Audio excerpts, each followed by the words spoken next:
na História, com Carlos Bastos.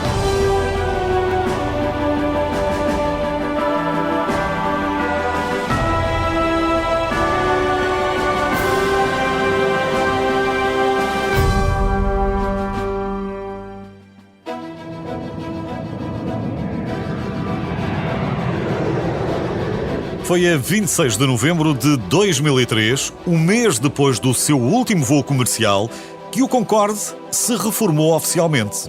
Infelizmente, toda a gente se recorda do acidente fatal em 2000, em Paris, mas mesmo assim, o Concorde continuou ainda a voar durante mais 3 anos. Aliás, talvez não saiba, mas numa daquelas infelizes coincidências, o primeiro voo de passageiros, depois desse tal acidente de Paris, aconteceu a 11 de setembro de 2001, o dia do ataque às Torres Gêmeas.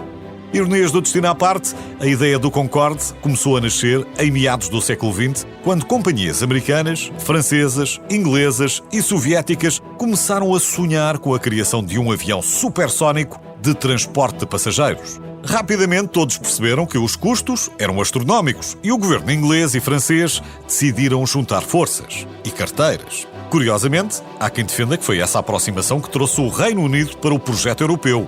Que pena não ter surgido um projeto semelhante na altura do Brexit. Mas adiante.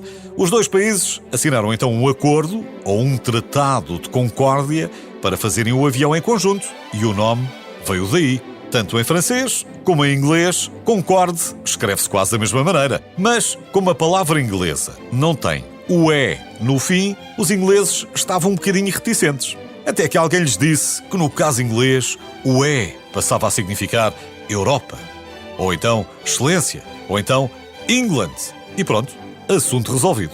Para provar a sua velocidade, nos anos 70, o Concorde fez uma corrida com um Boeing 747 entre Boston e Paris. O Concorde chegou a Paris, ficou mais de 1 hora no solo, voltou para Boston e ainda chegou 11 minutos antes do 747 aterrar na capital francesa. Ou seja, se viajasse 2 vezes mais rápido do que o som, uma viagem de Nova Iorque a Londres durava menos de 3 horas. E como podia atingir os 60 mil pés de altitude, os 100 passageiros podiam ver a curvatura da Terra enquanto bebiam champanhe. Claro que tudo isto tinha custos enormes para o ambiente, mas o Concorde também salvou muitas vidas ao transportar rapidamente órgãos humanos de um lado para o outro do oceano.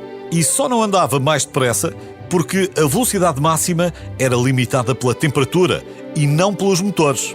É que em Mach 2 o atrito aquece a fuselagem quase ao ponto de amolecer, que não é uma coisa boa para um avião.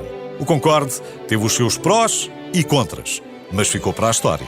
E apesar de tudo, não deixa de existir um certo sentimento de retrocesso quando pensamos, no século XIX, Júlio Verne achava que, na loucura, se podia dar a volta ao mundo em 80 dias. Um século depois, o Concorde foi o primeiro a dar a volta ao mundo em 30 horas. E hoje, não temos nada que se aproxime sequer do seu recorde.